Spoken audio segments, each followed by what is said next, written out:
Bom dia, boa tarde, boa noite, seja qual for o momento que você esteja assistindo esse vídeo. Vinícius de volta para dar continuidade ao nosso curso de comologia local. Na aula passada a gente definiu os funtores de torção, funtor de atorção, e demonstramos que ele era exato à esquerda, covariante exato à esquerda. Então ele é covariante e exato à esquerda.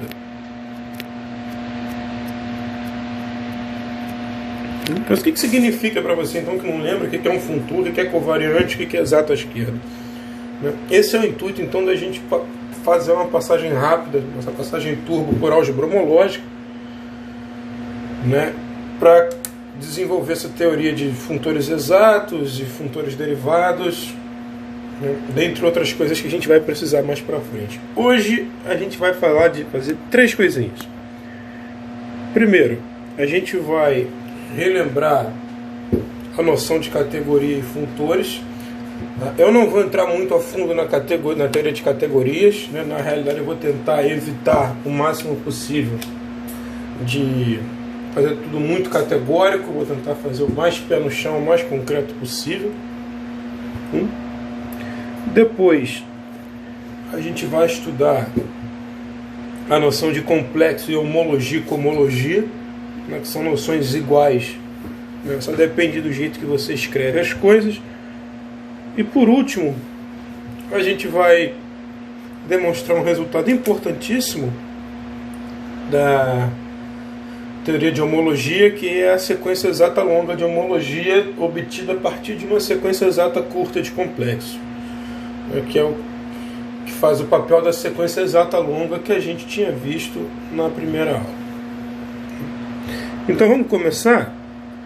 Deixa eu reforçar uma convenção, como que a gente vai convencionar as coisas.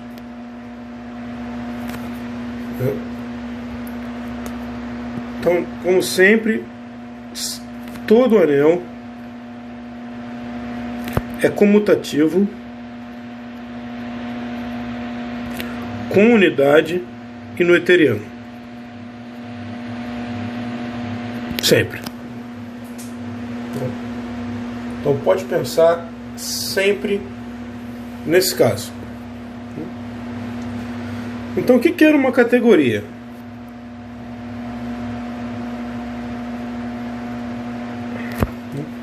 Uma categoria, ela tem um conjunto que é um chamado conjunto de objetos,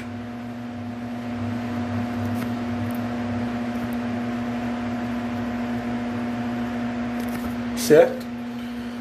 E dentre os objetos, e entre os objetos a gente tem coisas que a gente chama de morfismos.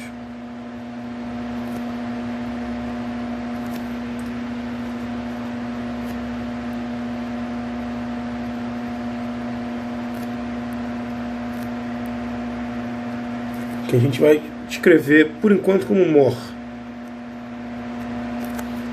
Certo? E o que a gente precisa para ter uma categoria?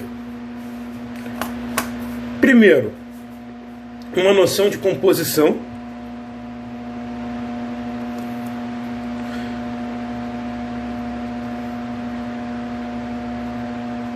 Então, se você tem um morfismo de M para N e um morfismo de N para P, você pode compor esses morfismos.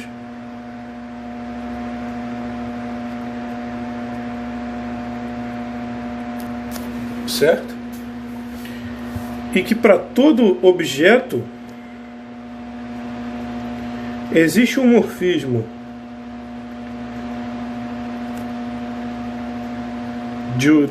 do objeto nele mesmo, chamado de identidade. Ou seja, se você compor esse morfismo com qualquer outro,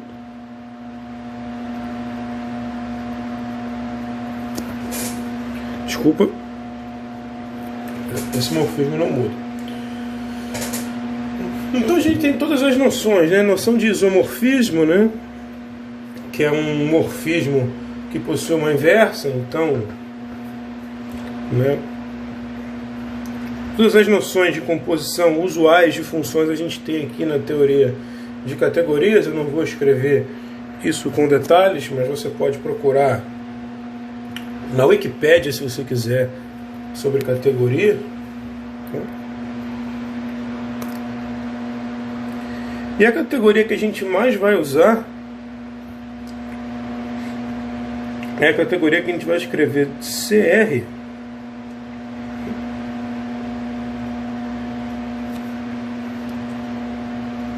que é a categoria de R módulos.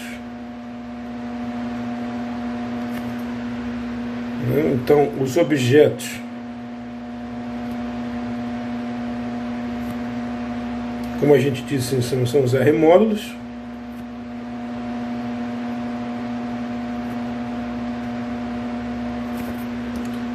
E os morfismos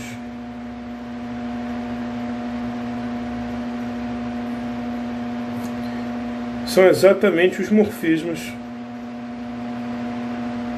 de R módulo. Tá certo? Então beleza, então a gente tem essa noção de categorias. Então, tendo essa noção de categorias, né, a gente agora evolui para a noção de função entre categorias, que é o que a gente chama de funtor.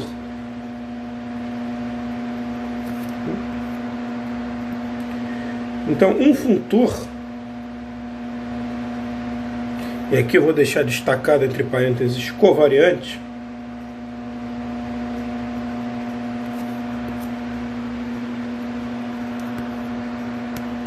é um mapa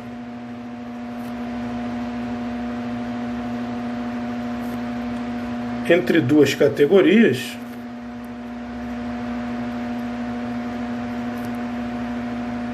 tal que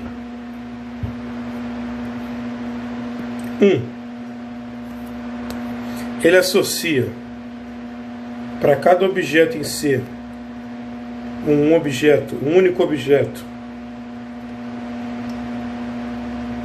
f de C em D, certo? 2.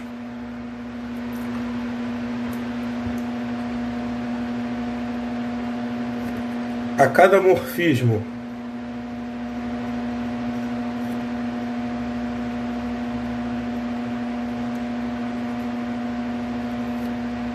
entre dois objetos, ele vai associar um morfismo entre as imagens dos objetos,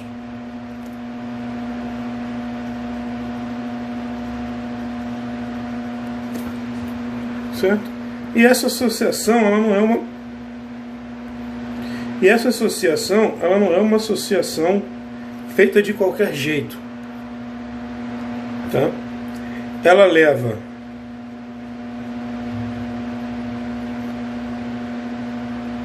para qualquer módulo que você pegue o morfismo identidade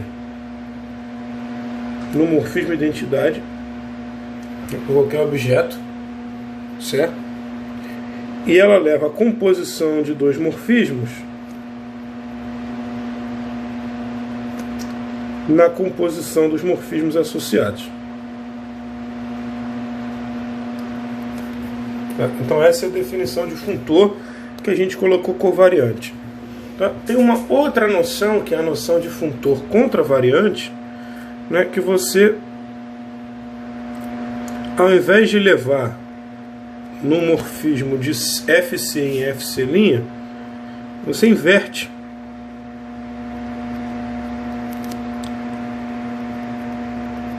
A ordem. Certo? E portanto também, né, aqui na composição, né, você também vai ter naturalmente uma inversão. Esse é o caso que a gente chama de contravariante.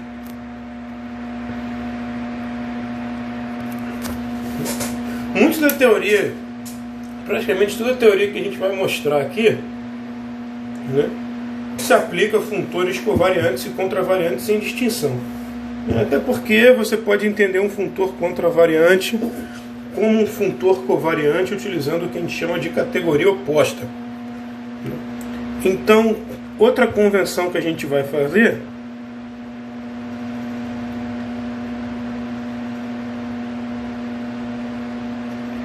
é que sempre que eu falar na palavra funtor, eu estou pensando num funtor covariante.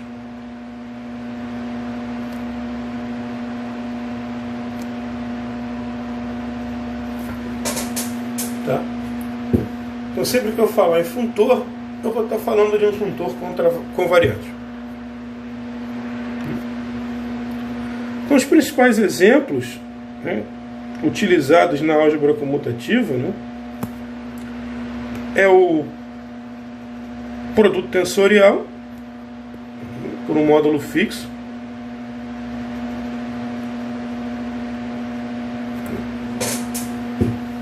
Então, vamos pegar R anel. Então, esse é um funtor bastante estudado, bastante conhecido. Né? Ele pega um módulo e leva no produto tensorial desse módulo por M, né? E leva um mapa no mapa que a gente chama de φ tensor 1. Né? Como é que ele funciona? Ele pega um elemento desse produto tensorial e leva no outro produto tensorial, levando N tensor M em φ de N tensor M. Então esse é um funtor covariante. Tá certo? Outro funtor bastante útil é o ROM, né? São os dois funtores ROM, né? O primeiro, quando a gente observa os homomorfismos de um módulo fixo, partindo de um módulo fixo, ou seja, você vai levar um módulo em todos os homomorfismos de M nesse módulo, e você vai levar um mapa no que a gente chama de morfismo de empurrão. Ele pega um homomorfismo que vai de M para N e empurra para um morfismo de M para N'. Como você faz isso? Você pega psi e calcula psi depois. Então esse também é um funtor que é covariante.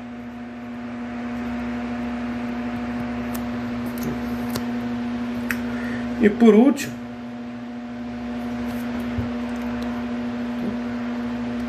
é o funtor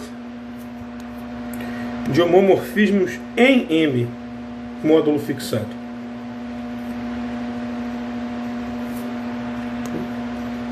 Que ele associa um módulo em todos os homomorfismos de N em M, e ele leva um homomorfismo de módulos qualquer no homomorfismo de puxada ou pullback, que ele pega um homomorfismo de N' para M e puxa de volta a um homomorfismo de N em M. Como é que se dá essa puxada? Você primeiro calcula φ para depois calcular o homomorfismo que você pegou.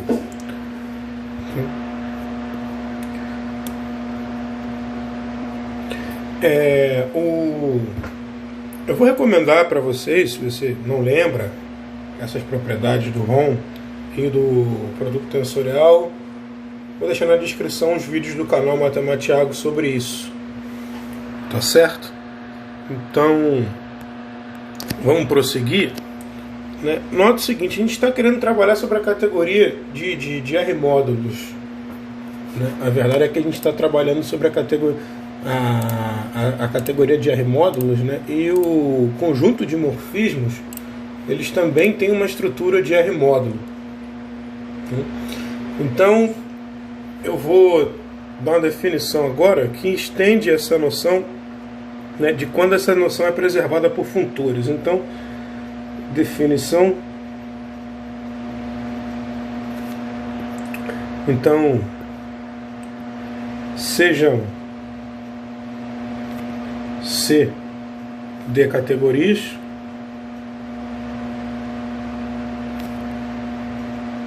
tais que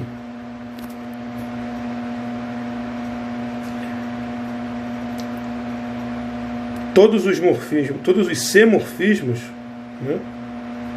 Eu não vou escrever tudo aqui, então, e os D-morfismos têm estrutura de R-módulo.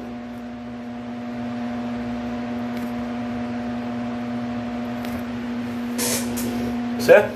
Vamos supor que ele tem estrutura de R-módulo. Então, um funtor F de 100D é aditivo se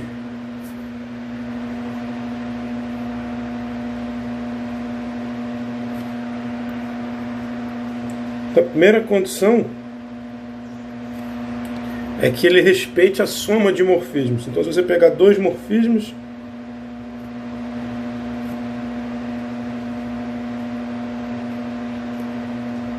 a soma desses morfismos, a transformação da soma dos morfismos é o morfismo soma.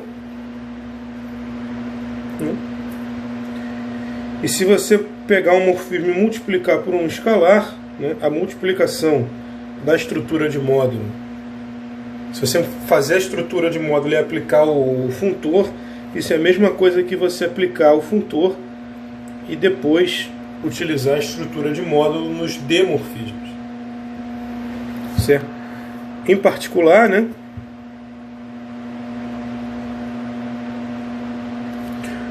o morfismo zero é elevado no morfismo zero.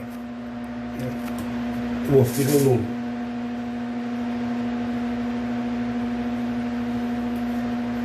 Beleza?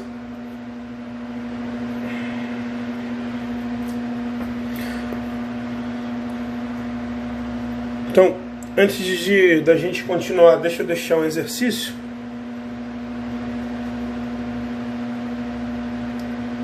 Para vocês relembrarem conceitos de diagrama, para vocês treinarem e mexer em diagrama. Então vamos pegar uma sequência de módulos e mapas dessa forma.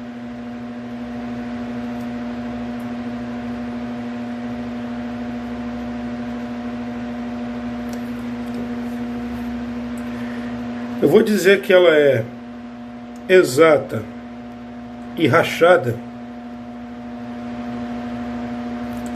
se, primeira coisa, né, a imagem da alfa é igual ao núcleo da beta. E a segunda coisa, existe um isomorfismo de N para soma direta do meio, né? A soma direta de N, que é o meio. A soma direta das pontas, né? O meio é a soma direta das pontas. Então existe um isomorfismo dessa forma entre esses módulos, tal que tirar o diagrama definido dessa forma. Então a gente coloca na primeira linha a sequência exata, né, a sequência de morfismos, no caso. Na segunda linha,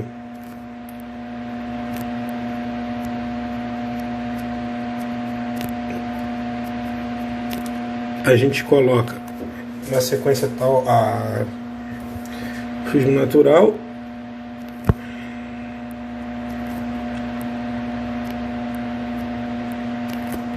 Então aqui a gente bota a identidade de M.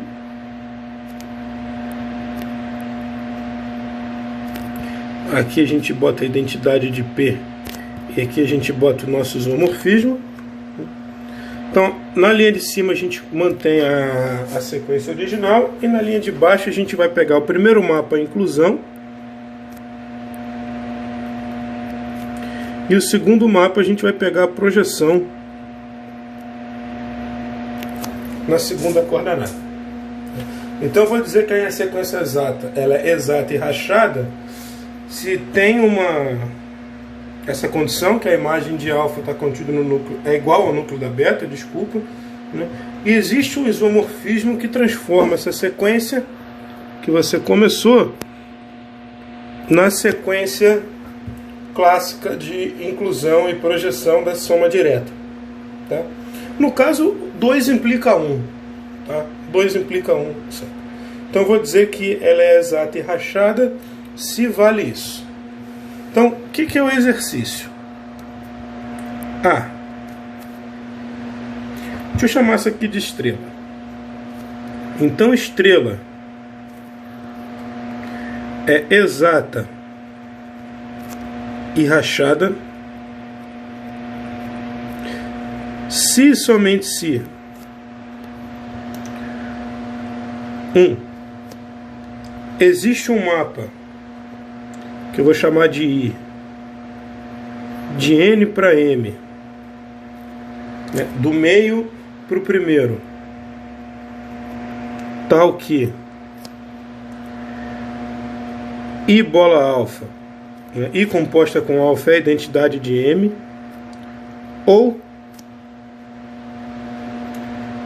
existe um mapa que eu vou chamar de P, de Q, desculpa, para não confundir, que vai de P para N, de forma que beta composta com Q é a identidade de P.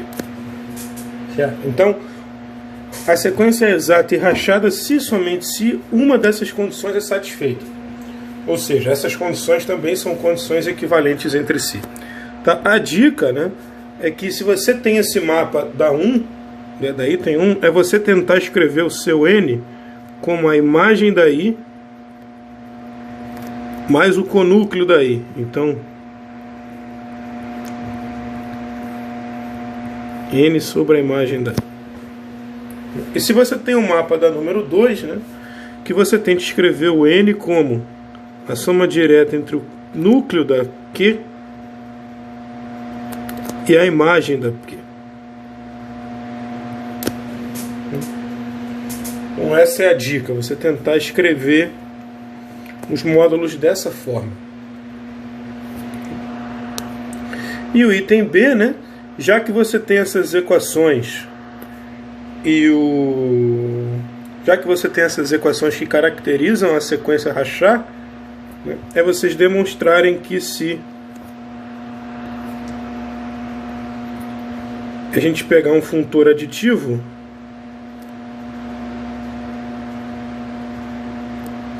então essa é exata rachada. Se você pegar uma sequência exata que racha, então se você aplicar o funtor, qualquer funtor aditivo nela, ela continua exata e rachada.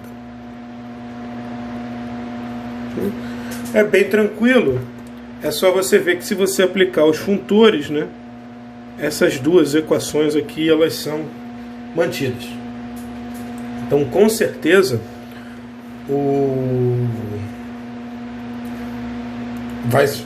mesmo vai acontecer depois que você aplicar o funtor. Então, beleza, né? Depois desse monte de coisa que muita gente chama de abstract nonsense, né? São coisas abstratas e sem sentido, vamos procurar definir o que a gente quer estudar, pelo menos nessa aula de álgebra homológica, que é a noção de complexo. Então, um complexo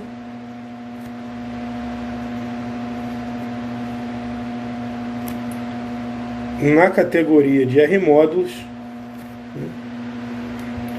é uma família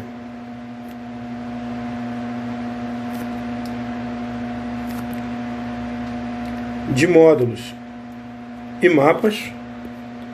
Deixa eu pôr em vermelho a mesma notação, só que com a bolinha aqui embaixo. Então tudo que tiver em preto, a bolinha em cima, tudo que tiver em vermelho, a bolinha embaixo.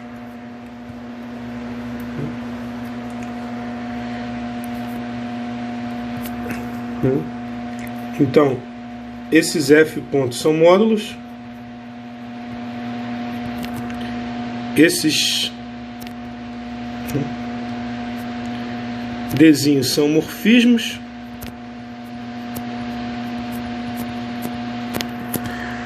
Então, no caso vermelho, né, ela vai de FI mais 1 em FI. Então a única diferença do caso preto para o caso vermelho, né, é que o caso preto, a diferencial, né, que esses mapas Ds sobem com o índice, e aí a gente coloca os índices em cima, e quando a bolinha está embaixo, significa que a diferencial diminui os índices, tá? A gente vai pôr a bolinha embaixo. Vou pôr a bolinha embaixo nesse caso. E esses mapas vão satisfazer a seguinte condição: se a gente está no caso da bolinha em cima,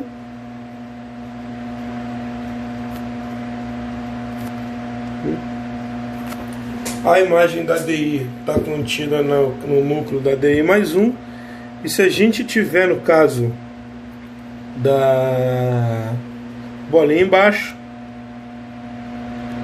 a imagem da DI mais 1 está contida no núcleo da DI.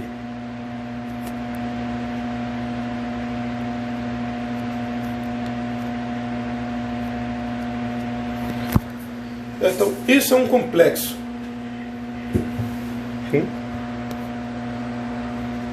Em geral, a gente escreve eles, né,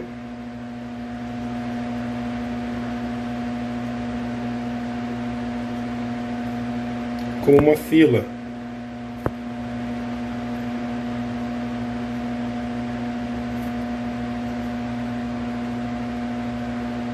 E quando os mapas estão bem entendidos, a gente nem coloca quem eles são nas setas. Então, no caso vermelho, né, eles seriam assim.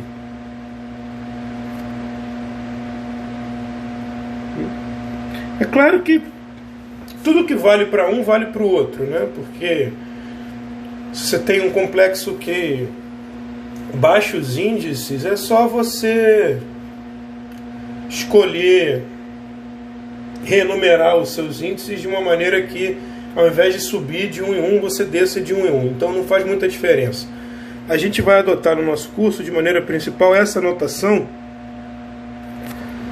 né? Porque se você lembra lá na primeira aula, a gente subia os índices, né? Então a gente sempre vai usar essa bolinha, esse termo, a notação da bolinha em cima. Então lembra, né, que na álgebra comutativa a gente vê muito a noção de sequência exata, né? Que é núcleo do próximo à imagem do anterior. Aqui a gente só está pedindo que a imagem do anterior esteja no núcleo do próximo. Então, a gente define os módulos de cohomologia, né, como a medição da diferença entre o núcleo de um mapa e a imagem do anterior. Então a gente vai definir o módulo HI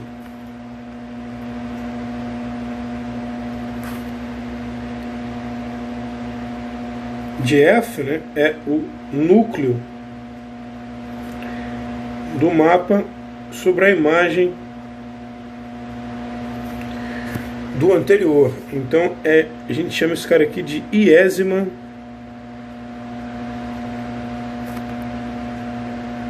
cohomologia de F.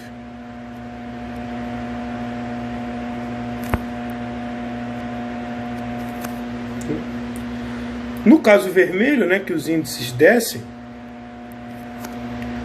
a gente coloca o I embaixo. Então HI, né, que é o núcleo da DI sobre a imagem da DI mais 1, né, é a homologia de F. Então, sempre que os índices estiverem em cima, a gente vai chamar de cohomologia, e quando os índices estiverem embaixo, a gente vai chamar de homologia.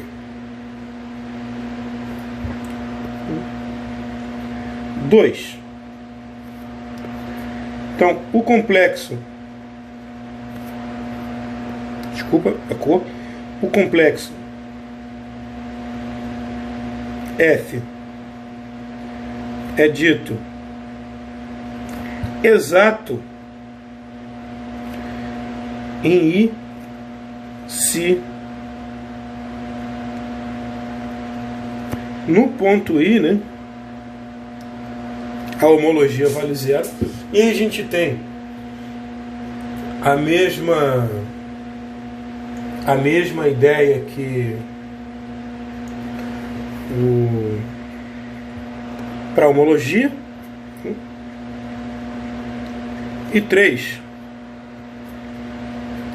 o complexo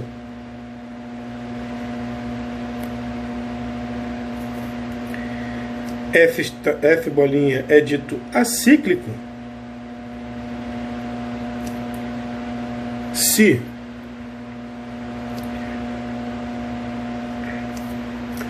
para I muito pequeno, né,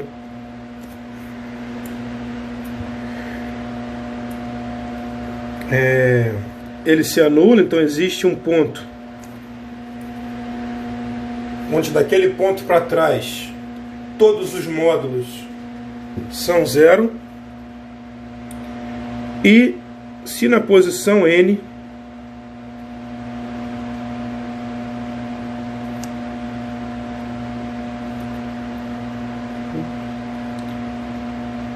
e a posição N é o único lugar, desculpa, me enrolei, e a posição N é o único lugar onde você pode ter cohomologia. Então, um complexo de cohomologia, um complexo ascendente, é dito acíclico se ele é 0 abaixo de um certo lugar, e aquele lugar, né, o primeiro lugar onde ele não se anula, é o único lugar onde a gente pode ter cohomologia. Okay? E no caso, num complexo de homologia, né, é análogo. Então a gente vai pedir que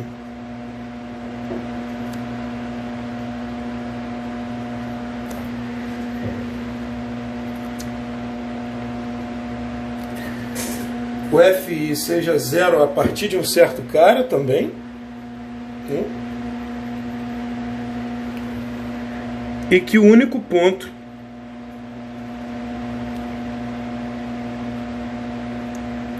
onde a homologia não se anula, possivelmente, é o N.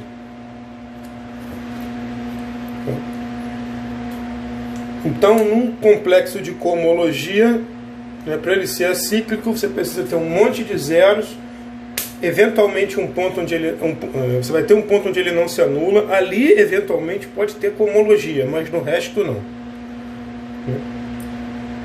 Já o de homologia, né, ele desce até um ponto onde ele vira todo zero, e nesse ponto onde ele vira todo zero é o único lugar onde é permitido ter homologia. Beleza. Então, tendo aí a definição de complexo, né, vamos analisá-la com um pouquinho mais de cuidado. Então, vamos supor que nos seja dado um complexo de R módulos.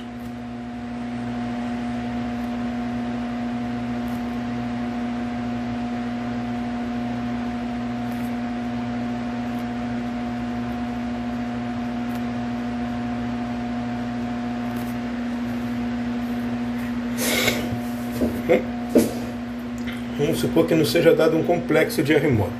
Então a gente sempre consegue associar a ele uma sequência exata, que é a sequência exata dada pela inclusão do núcleo no domínio,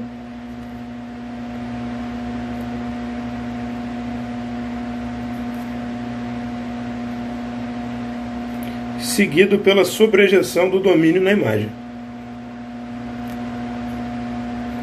Isso aqui é exato. Certo? Como a gente sabe que a imagem da DI-1 está contida no núcleo da DI e a imagem da DI está contida no núcleo da DI mais 1, a gente pode trocar esses camaradas aqui, né? A gente pode trocar isso e isso por isso, desculpa, e isso aqui. Então a gente pode escrever da seguinte maneira: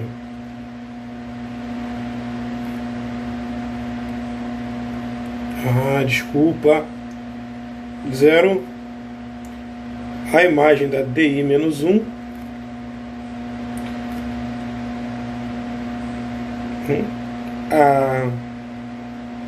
o próprio módulo, o núcleo da DI mais 1 indo para o 0, né? Então aqui a gente está restringindo a inclusão do núcleo na imagem, e aqui a gente está usando a inclusão da imagem no próximo núcleo para definir esse mapa. Agora, né, esse mapa ele não é mais exato, né? Ele é só um complexo.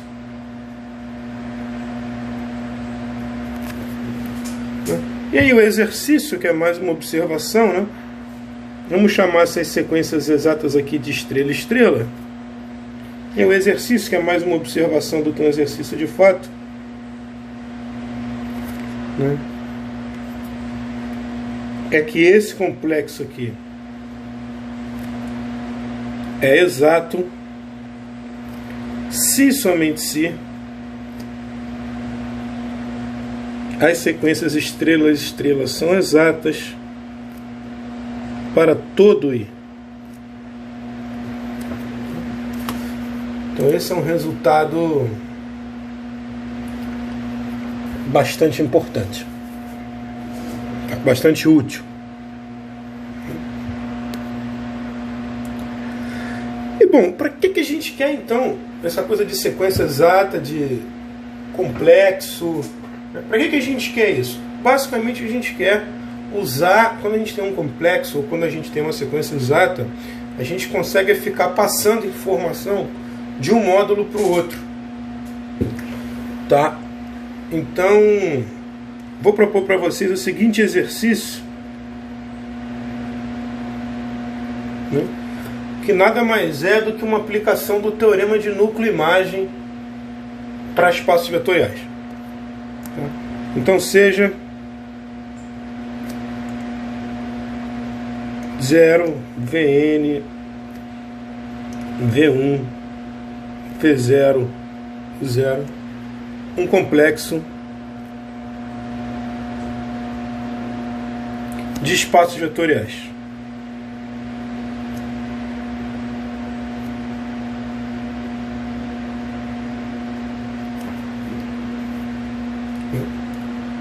Então, a primeira coisa que eu quero que você demonstre, vamos chamar esse complexo, né, de V pontinho embaixo. É que se V pontinho é exato, então a soma alternada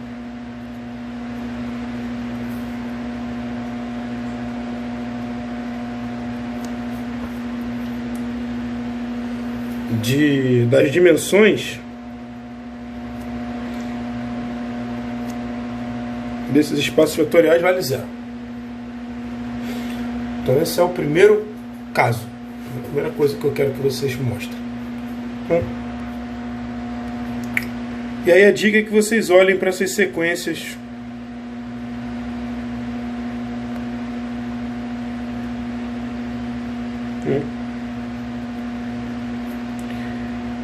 tautológicas, né? Substituam um kernel por imagem, do próximo e do anterior, né? E utilizem o teorema de núcleo-imagem. 2. Se o nosso complexo agora é acíclico,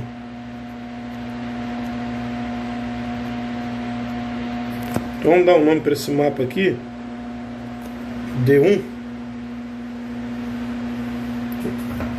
Então, se esse cara é acíclico e M é o conúcleo da D0, né? Ou seja, é V0 sobre a imagem da D0, esse cara aqui que é o H0 do complexo, né? Então, se você tem um complexo acíclico, então a dimensão do M é a soma é a soma alternada das dimensões das componentes do complexo, tá? E aqui a dica é que você estenda esse complexo a uma sequência exata, plugando o M no final. Aí você pensa como fazer.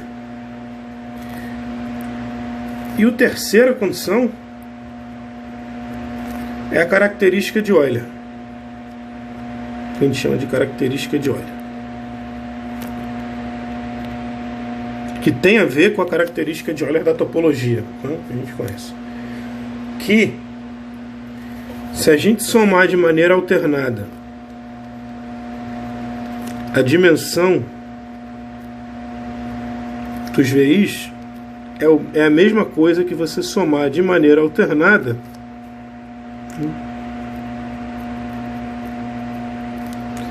a dimensão do HI.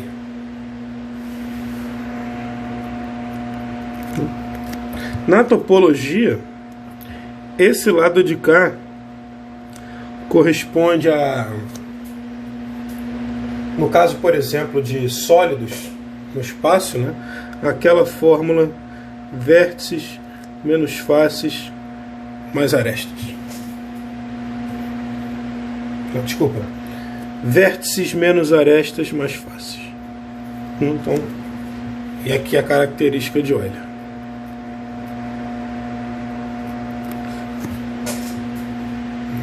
Então, demonstrar esses três resultados, e a dica, né, para provar esse terceiro resultado é que a gente também tem uma sequência exata para homologia, né?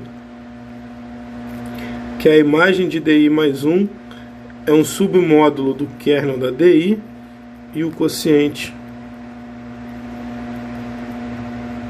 é o HI. Então, utilizar os resultados anteriores mais essa sequenciazinha exata aqui para demonstrar que vale esse resultado da característica de Euler. Então você pode somar de maneira alternada as dimensões do complexo ou as dimensões da homologia, que vai dar a mesma coisa. Certo? Por último, né, a última definição que eu quero fazer hoje, né, é a definição de morfismos entre complexos, né? Porque esses complexos eles podem estar ligados de alguma forma. Você pode ter vários complexos ligados de alguma forma. Então sejam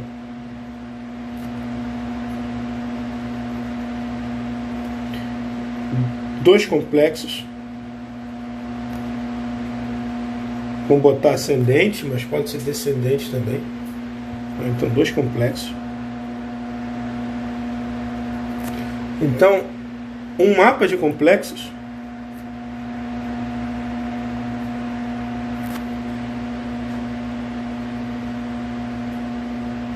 tá? É uma família de mapas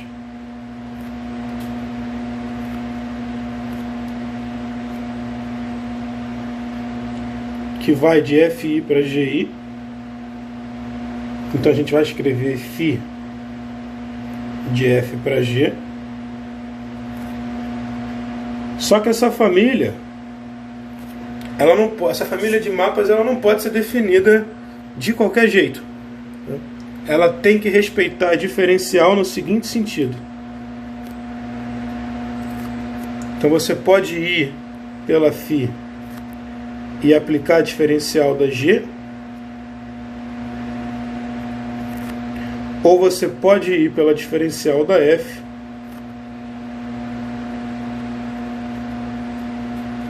e depois ir pela φ mais 1, que aí você tem que obter o mesmo resultado. Certo? Então, isso para todo I. Então, um morfismo de complexos é um mapa, é uma coleção de mapas entre cada componente do complexo, de forma que esses mapas respeitam a diferencial. Pronto, a gente pode definir, né, essa fitil, né, no núcleo da D e F, no HI de G, né, levando um X na classe do φ de X. Nos é permitido fazer essa definição. E agora o que a gente precisa demonstrar no fim das contas é que a imagem de DI-1F está contida no núcleo da fitil. Então vamos de novo fazer o desenho do diagrama, né? A gente tem aqui FI, GI. Agora em cima a gente tem GI menos 1, FI menos 1. Então vamos lá. Vamos pegar um cara que esteja no núcleo da DI, né, de forma que o X está na imagem da DI menos 1. Então o nosso Y está aqui. Então para a gente chegar até aqui, a gente falta compor com a φ. Então φ de DI menos 1 FY. Isso aqui é φ de X.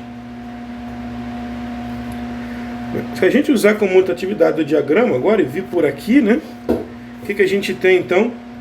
Que isso é igual a DI menos 1 de G calculado em φi menos 1 de Y. Isso é um elemento na imagem da DI menos 1G. Ou seja, a classe da φ de X é 0 em HI de G. Portanto, a gente pode definir o mapa HI de φ, que vai da cohomologia, da iésima cohomologia de F na iésima cohomologia de G,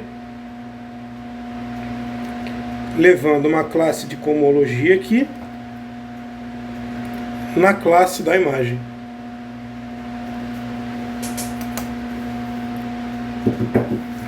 Certo?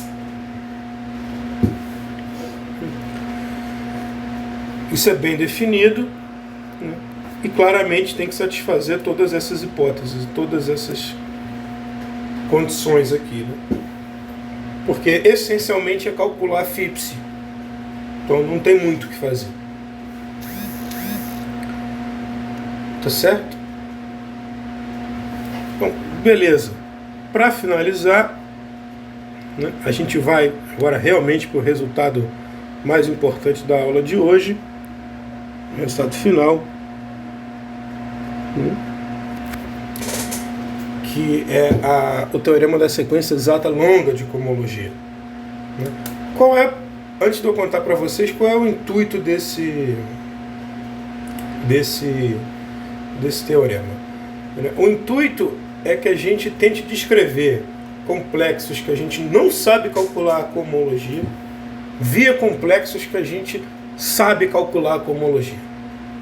Ou colocar o mesmo complexo duas vezes dentro de uma sequência exata para tentar aplicar uma indução. Então, quais são os ingredientes desse teorema? Seja 0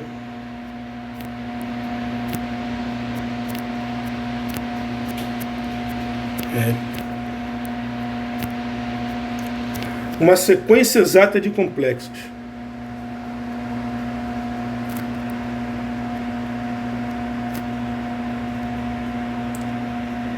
Basicamente, φ e ψ são mapas de complexos, e se você olhar em cada índice fixado, a sequência é exata.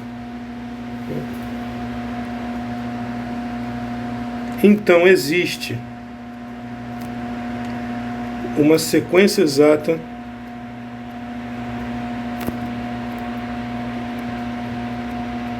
de cohomologia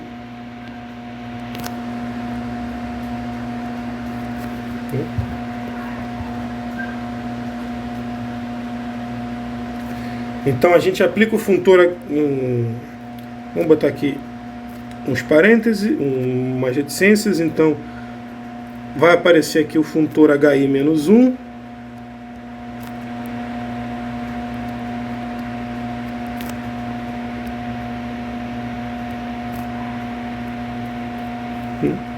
Que a cohomologia é um funtor. Só que quando você parar na cohomologia do L aqui, você vai ter um mapa de conexão que vai conectar a cohomologia I-1 do L na cohomologia I do F. E aí vai continuar o funtor agora HI.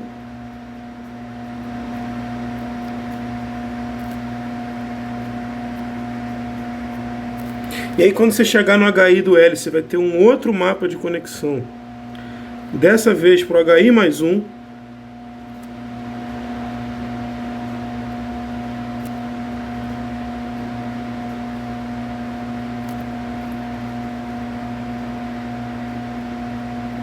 Quando você chegar no HI mais 1, você vai ter um outro mapa de conexão para o HI mais 2.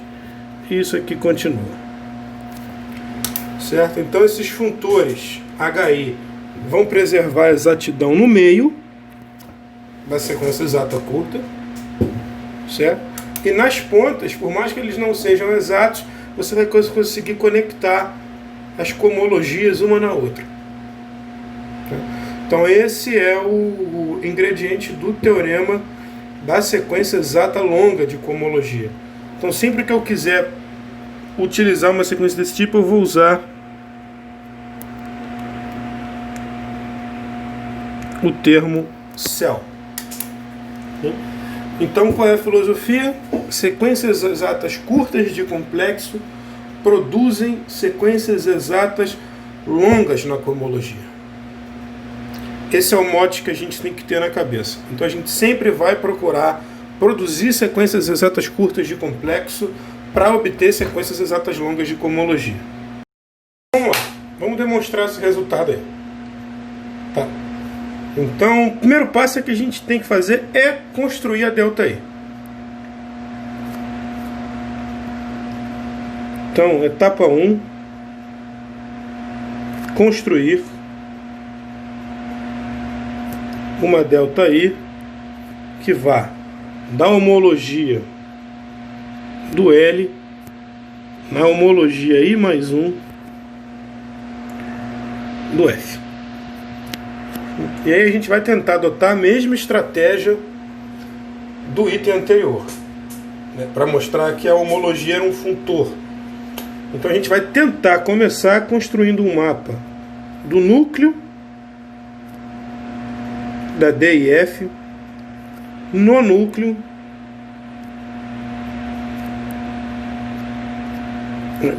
do núcleo da DIL no núcleo da DI mais 1F. Então a gente começa com o cara aqui e quer trazer ele para cá. Tá bom? Vamos começar. Então, a primeira coisa que a gente sabe é que a psi é sobrejetiva. Então para cá eu consigo trazer. Então a gente vai pegar x no núcleo. Depois a gente vai pegar y com psi de y igual a x. Depois a gente consegue trazer aqui para baixo de graça, porque a gente tem um caminho dado pela diferencial da g. Então z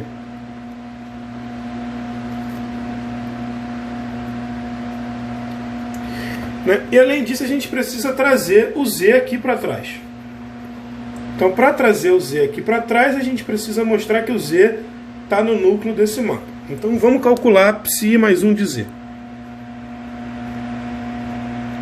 Então psi mais 1 de z é igual a psi mais 1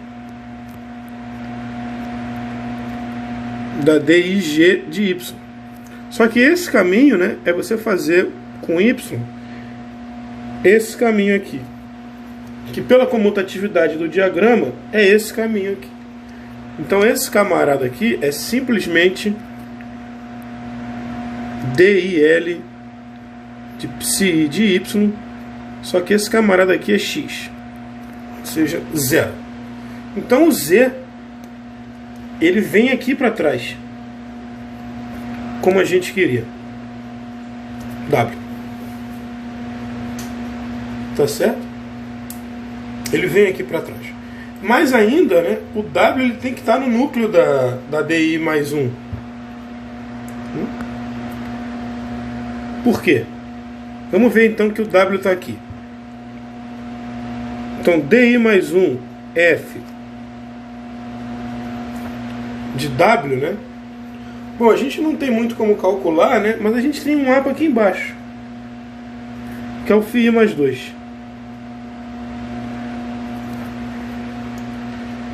Quanto é que dá isso? Isso é a mesma coisa que fazer o caminho por cima, que é você calcular DI mais 1 de G de φi mais 1 de Z. De W, desculpa. Só que esse camarada aqui é Z. Porque o W vai em Z, pela φ mais 1. E o Z, ele está na imagem da diferencial. Então isso aqui é 0. Então, de fato, essa associação ela leva um elemento do núcleo aqui num elemento do núcleo aqui. Então a gente poderia imaginar que a gente vai definir esse mapa aqui em cima levando x, desculpa, foi o cara que a gente começou, em W. Bom, beleza. Já deu. Só que a gente tem um problema, né? A gente poderia fazer essa puxada de outro jeito. Em vez da gente escolher o Y como pré-imagem, a gente podia escolher um Y' como pré-imagem. E aí a gente desceria num Z' aqui, que não necessariamente é o mesmo Z. E quando a gente puxar esse Z' para trás, a gente puxaria num W', que necessariamente é diferente de W, porque a φ é injetiva. É? Então esse mapa não é bem definido. Esse mapa tem um problema. E a gente tem que solucionar esse problema. Então vamos ver o que acontece. Então se Y' também vai em X, isso implica que a diferença de Y' e Y vai em 0. Certo? Então a diferença Y menos Y' está na imagem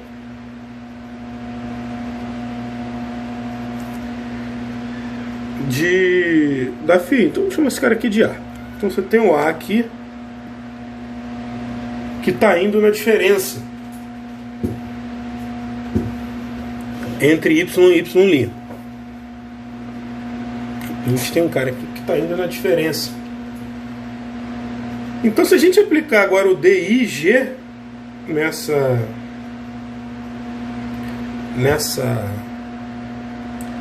igualdade, né? Se a gente aplicar o DIG aqui, a diferencial de G, a gente vai chegar aqui DIG de Y menos Y', que por um lado é Z menos Z',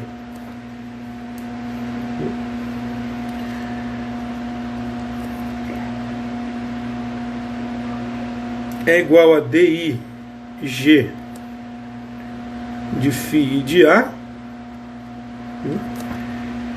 que é igual, se você for pelo outro caminho, né,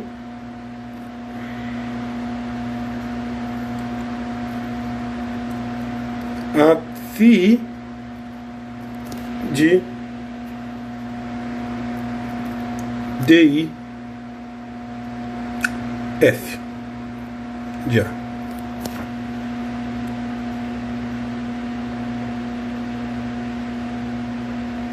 Certo? Então esse camarada aqui vai em Z menos Z', só que quem também vai em Z menos Z' é φ de W menos W'. Beleza? Então a pré-imagem do Y menos Y', né, quando você aplica a diferencial e calcula φ, ela vai na φ da diferença W menos W'.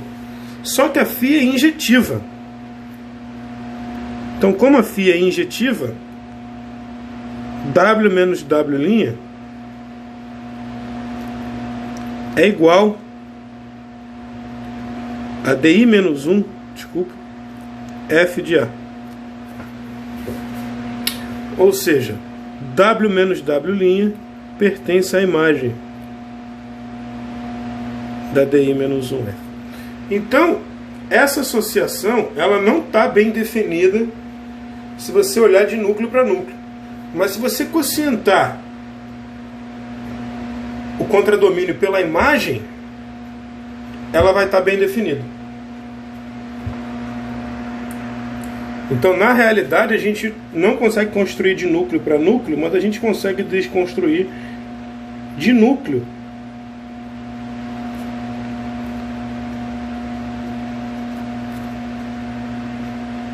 para a homologia.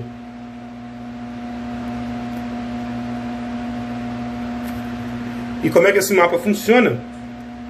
Ele vai pegar um elemento aqui e ele vai fazer 3 etapas. Então deixa eu já botar a barra de classe aqui. Então vai ser tomada a classe. Quais são as etapas que você tem que cumprir? Primeiro, você volta pela psi. Então eu vou escrever assim, psi menos 1 de x. Então esse cara aqui é qualquer elemento de GI que vai em x. Depois você vai pegar esse elemento e vai calcular a diferencial. Depois a gente vai puxar, e aqui a gente não tem escolha, só tem um jeito de puxar de volta para FI mais 1. Certo? Então esse é o mapa definido no núcleo. Tá? O segundo passo agora, né, como no exemplo anterior, é passar esse mapa para homologia. Então deixa eu colar aquele complexo aqui de novo.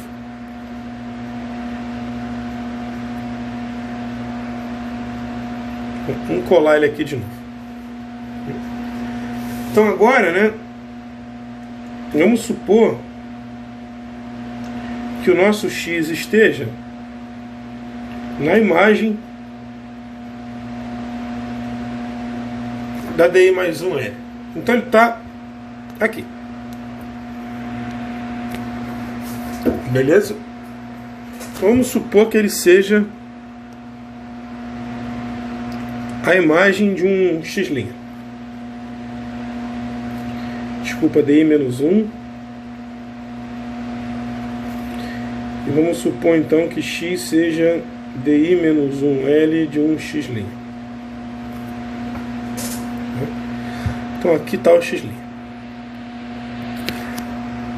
Por sobrejetividade da psi, né, esse x'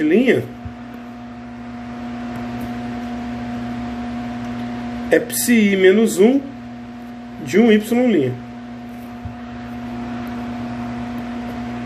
Certo?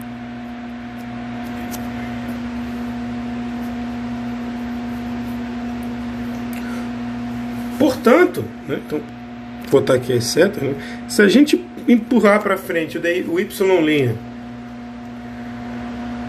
pela di menos 1, né, a gente tem que psi de di menos 1 g de y' é x.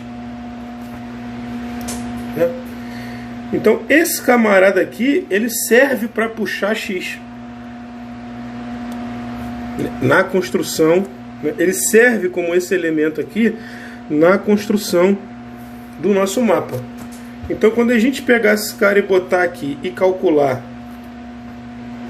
a DI, né, você vai ter uma composição de DI com DI menos 1, que é 0.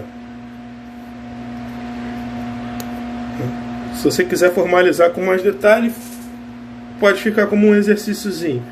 Então essa nossa consideração, né, mostra que x pertence,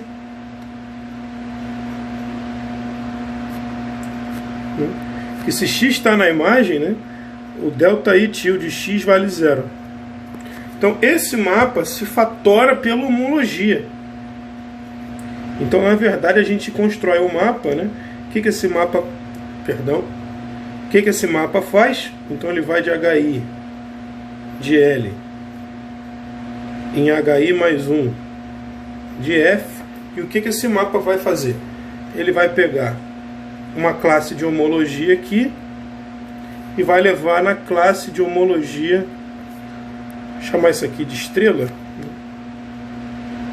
vai levar nessa classe estrela. Então está bem definido o ΔI. Então, estando definido ΔI, o que a gente vai precisar provar? Que a imagem da HIF é o núcleo da HI psi, ou seja, a exatidão no meio.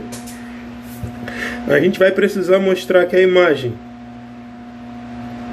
da HI psi é igual ao núcleo da ΔI. E a gente também vai precisar mostrar que a imagem da ΔI é igual ao núcleo da HI mais 1.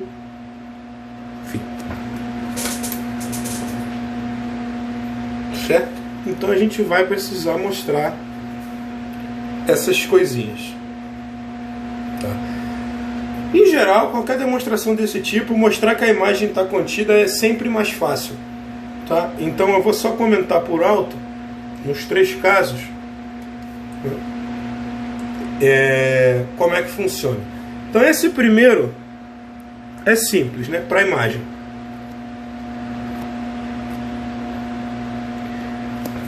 Por quê? Porque a composta de HI psi com HI φ é a HI da composta. A composta dos HIs é a HI da composta. Então, a composta é 0. Então o HI da composta também é 0. Essa aqui também é direto, né? Porque você vai poder usar o próprio elemento, né, a própria classe que você pegar como puxada. E aí quando você calcular o DIG, você vai calcular o DIG em algo que vai em 0 por DIG. E a mesma coisa nesse caso aqui, né, porque a gente vai fazer no fim da ΔI, a gente faz uma puxada por psi mais 1. Desculpa, aqui está até incorreto. A gente faz uma puxada por psi mais 1. Então quando você calcular psi, vai dar 0. Então, exercício mostrar que todas as imagens estão contidas no núcleo. Mais um exercíciozinho. Tá? Então agora vamos para o que realmente importa, que são as inclusões contrárias. Então vamos mostrar que o núcleo da HI psi está contido na imagem da HI. Então, de novo, eu vou colar o diagramazinho aqui para ficar mais confortável para a gente. Tá? Então, vamos pegar um cara que esteja no núcleo desse mapa.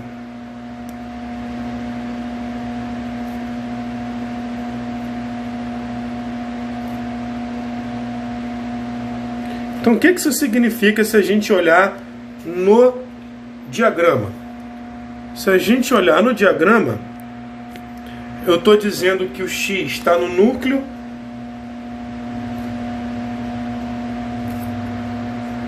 da DIG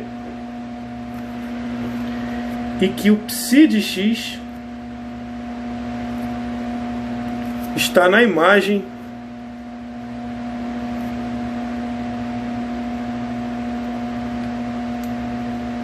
da DI-1 de H. Certo? Então a gente tem aqui, no nosso diagraminha, a gente tem... Deixa eu pegar a borracha específica aqui. No nosso diagraminha, a gente tem X aqui, a gente tem a psi de X aqui, e esse cara é levado em alguém aqui. Tá certo? É a imagem de alguém, desculpa. Então esse Z desce para cá e esse X vem para cá. Show de bola? Então vamos lá. De novo. Z é a imagem de alguém pela subjetividade da psi. Então a gente vai puxar esse camarada para cá. Certo? Agora,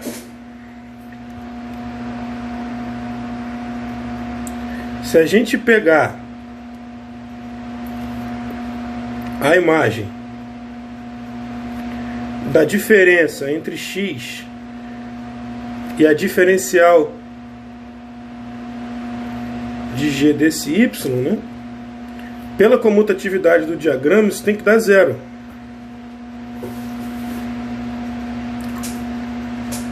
Beleza? Pela comutatividade do diagrama, isso tem que ir em zero. Ou seja, X menos DI-1G Y é igual a φ de W.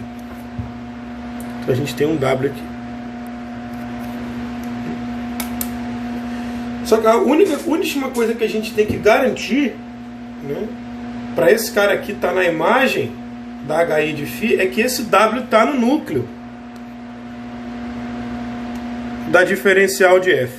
Então vamos calcular a diferencial de F dele, né? Bom, a gente não sabe muito bem calcular isso, né? Então vamos calcular φ mais 1 disso. Porque a φ mais 1 é injetiva. Então o que aparecer do lado de lá, né, a gente vai conseguir puxar de volta. Só que isso é o quê? Isso é DIG de X menos DI-1G de Y. Só que, ora, a gente escolheu X no núcleo. A gente tem X no núcleo e um cara na imagem. Isso aqui é zero. Pela injetividade da φi, DIF de W vale zero. Certo?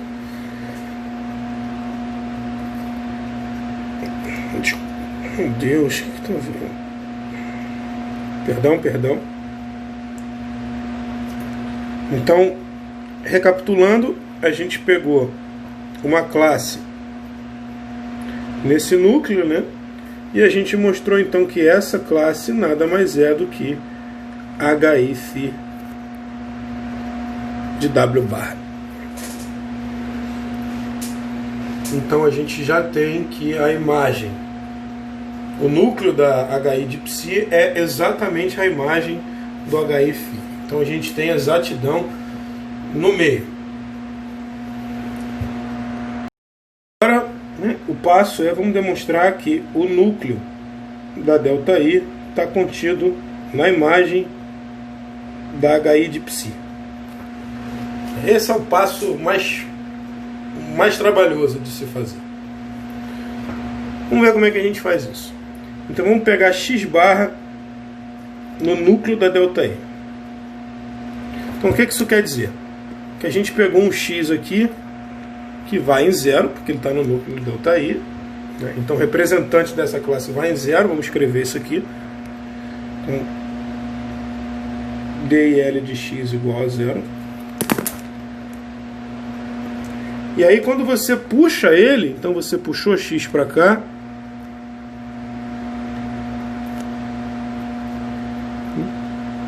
então quando você puxa ele pela construção, né, para a imagem de x, diferencial de g para a imagem por φ, né, esse w que a gente chegou aqui embaixo, ele está na imagem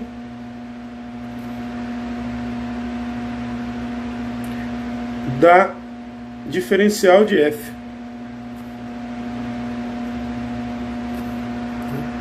Então, na verdade, você tem um camarada aqui em cima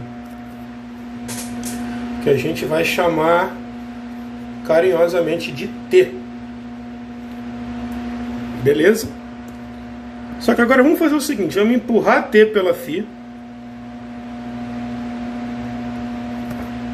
Tá certo? E vamos subtrair y dele. E vamos calcular a diferencial desse camarada. A diferencial em g dessa diferença. Então, pela comutatividade, esse primeiro carinha vai em z. E por construção, esse carinha vai em z. Então isso aqui vale 0. Ou seja, o que é mais importante nessa conta? Esse cara aqui dentro, tá? Esse cara que está aqui dentro, ele está no kernel, ele está no núcleo da DIG. Certo? E se a gente calcular agora a psi disso,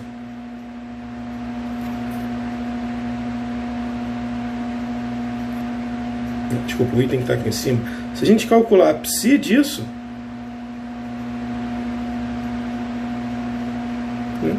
isso aqui é a mesma coisa que psi de y, que é igual a x. Ou seja, x barra é a imagem pela HI psi de φ de t menos y. Barra. Então, só para reforçar, né, aqui a dificuldade para a demonstração desse resultado é que esse camarada que a gente puxou o x aqui, ele não é um elemento do núcleo da G. Então, ele não sendo um elemento do núcleo para G, ele não serve para ser utilizado pela HI psi. Não faz sentido calcular a HI psi dele. Então, a gente precisou fabricar esse novo elemento aqui, né, que é essa diferença, né? Na verdade, deixa eu colocar um menos aqui, que vai ser mais correto, né? A gente precisou fabricar essa diferença para criar um elemento na homologia de G cuja classe vai em x. Tá certo? E o último passo, né, que também é bem tranquilo, né? É menos trabalhoso que esse, né? É a gente demonstrar que a imagem, que o núcleo da... Deixa eu até criar mais uma coisa então. Que o núcleo da HI mais 1 de psi está contido na imagem da delta I. Tá? Então vamos de novo colar o diagrama aqui.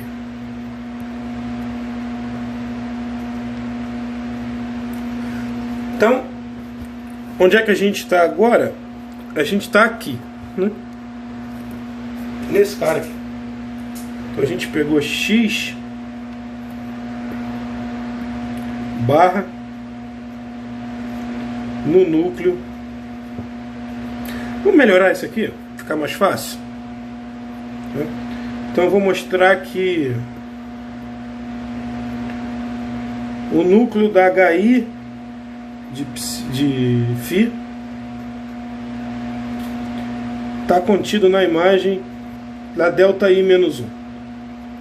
É a mesma coisa, só para eu poder usar a linha de cima aqui. Então vamos pegar X, vamos pegar uma classe X barra no núcleo da HF. Então na verdade o X ele está no núcleo da Φ, né? no núcleo da DI, desculpa, certo? E o φ de X está na imagem de DGI menos 1. Beleza? Então, ó, rapidinho. O X está aqui. Ele vai em 0. E o φ de X que está aqui, ele vem de alguém. Ou seja, φ de X igual a DI menos 1 G de Y. Só que Y é um levantamento de psi de Y.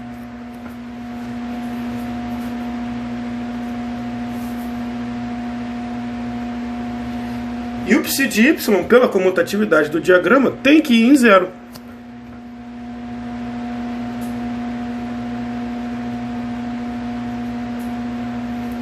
Ele tem que ir em 0. Então vamos chamar esse cara aqui de W. Ele tem que ir em 0, né? Porque essa composição aqui é nula. Portanto, X barra, então se W igual a psi menos 1 de Y, o nosso X é delta I menos 1 de W. Isso finaliza a demonstração desse teorema. Então, essa é a importância, né, novamente, né, de você ter um teorema desse tipo. Né, porque agora, se você conhece a homologia de F e conhece a homologia de L, você consegue determinar mais ou menos a de G. Se você consegue a de F e a de G, você consegue determinar a de L, alguma coisa. Se você conhece a de G e de L, você consegue determinar a de F. Então esse é o resultado da sequência exata longa de cohomologia. E um exercício que eu vou deixar, né, que é uma verificação um pouquinho tediosa. Então ou você pode escolher acreditar nele ou demonstrá-lo, né, é que se você tem um diagrama de linhas exatas, então você tem aqui M, N, L, 0. E aqui a gente tem M', N', L', 0. Então aqui é exato, aqui é exato. Aqui a gente tem lambda, aqui a gente tem mi, e aqui a gente tem, sei lá, eta. Então, tudo comutativo. Então, né, a gente tem aqui em cima, né, a eximocomologia de L e a homologia I mais 1 do M, né? E a gente tem aqui o mapa de conexão ΔI da sequência exata longa de cima. Na sequência exata longa de baixo, né, você também tem esse morfismo de conexão. Então a gente tem HI L',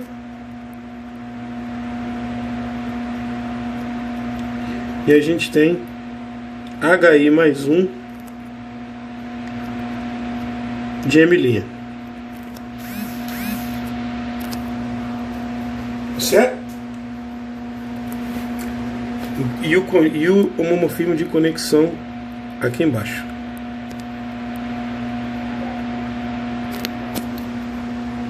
Isso nas linhas, né? Então aqui você tem a sequência exata longa de cohomologia do diagrama de cima, e aqui a gente tem a sequência exata longa de cohomologia do diagrama de baixo.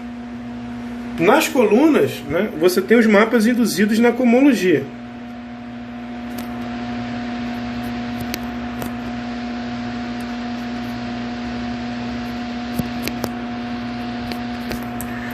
O exercício é: mostre que o diagrama é comutativo.